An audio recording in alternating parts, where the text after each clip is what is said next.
New videos every day.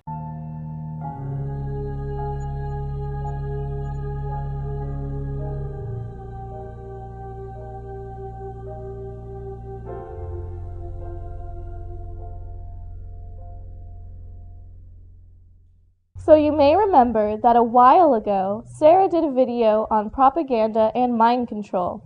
Well, right now she's unavailable, so I'm going to be doing the next video in the series. Our video today is going to be about propaganda and how it relates to truth. Now, a lot of the times, when people hear the word propaganda, automatically they think of lies. So, if you want to take a moment and pause the video, I'm going to ask you a question. Do you think that propaganda automatically means lies?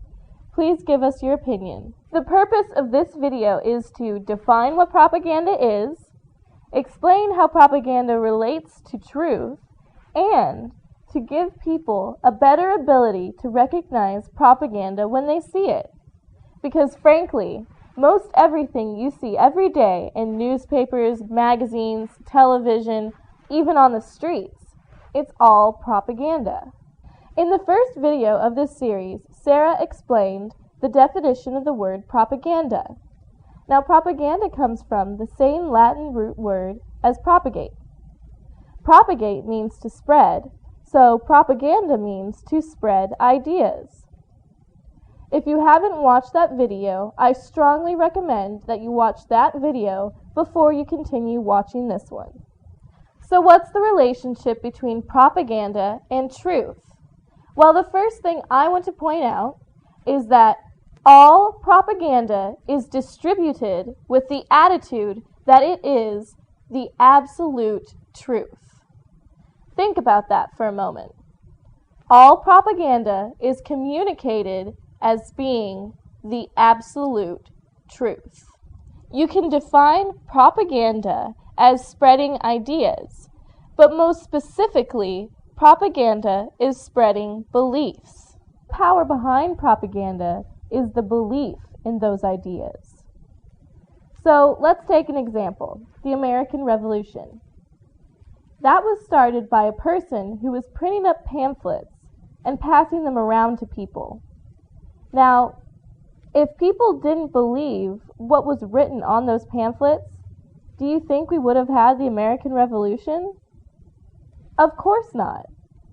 So, the power behind propaganda is the belief in what you're saying. So, propaganda must be distributed as truth. So, when people hear the word propaganda, a lot of the time, they think of something negative. However, one man's propaganda is another man's truth. So let's take, for example, a Christian and an atheist. Our Christian's name is Joe. Now, Joe has a set of beliefs that he feels very strongly about, and he wants to witness or share his beliefs with other people. So he propagates his beliefs and shares his ideas. Now, does Joe think of this as propaganda? Of course not. Joe thinks of it as truth, and he believes that he is educating other people. And we also have Frank, our atheist.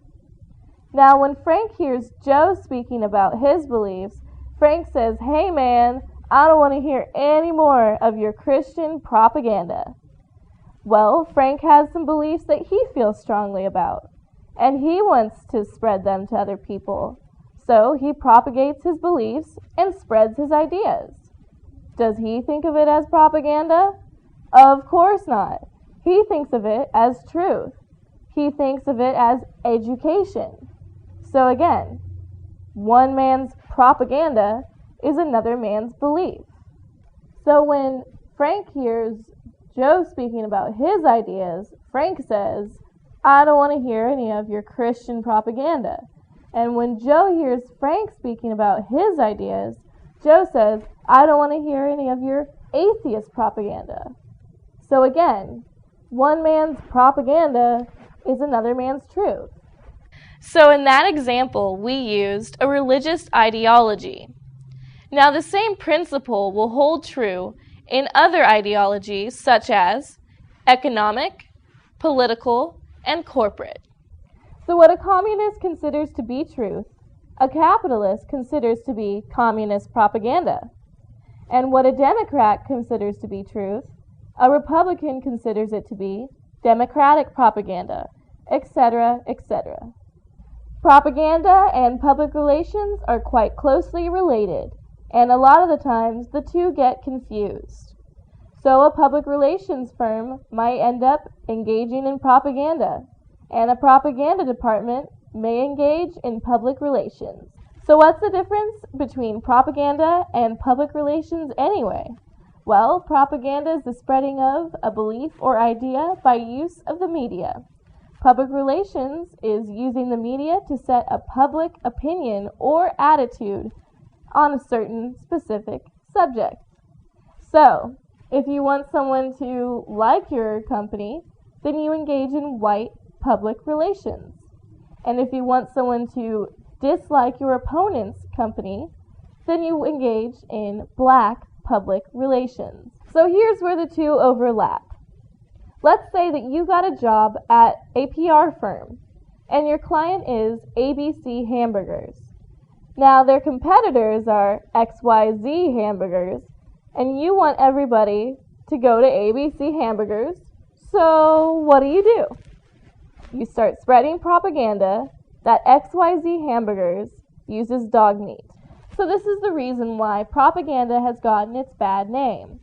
Propaganda has been used in black public relations to soil the names of competitors and enemies. So that's a little bit about propaganda and how it relates to truth. In a future video, we're going to be talking about propaganda and how it relates to lies.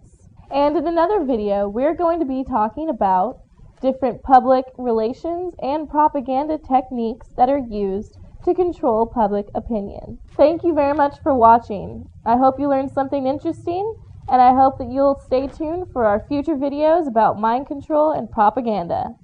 Please rate my video, and if you have any questions or comments, leave them in the boxes below.